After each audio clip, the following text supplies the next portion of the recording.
হ'ব লাগিব আমাৰ প্ৰত্যেকজন কাৰাবন্দীকে না মুক্তি দিব লাগিব আজি আইফেল টাৱাৰতো অখিল গগৈৰ ছবি বিদ্যমান আজিৰ দিনটোৰ ভাল লগা আৰু এটি কথা অখিল গগৈৰ মুক্তিৰ দাবী আজি পেৰিছেও জনাইছে অখিল গগৈ জেলত ৰাখিব পাৰে অখিল গগৈ নামৰ যিটো সত্তা প্ৰত্যেকজনে অসমীয়াৰ অন্তৰত সোমাই গৈছে যিটো সত্তা আজি জেএনইউ আজি দিল্লী বিশ্ববিদ্যালয়ৰ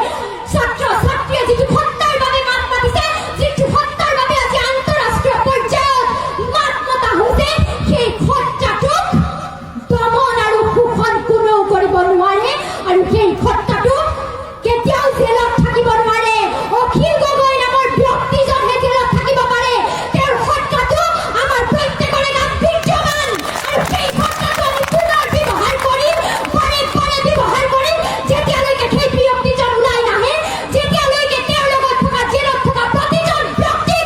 চৰকাৰে উলিয়াই দিবলৈ বাধ্য নহয় আমাৰ মাজৰ সত্তাটোৱে চিঞৰিয়াই থাকিব যি কৰিব আছে কৰি লওক শেষত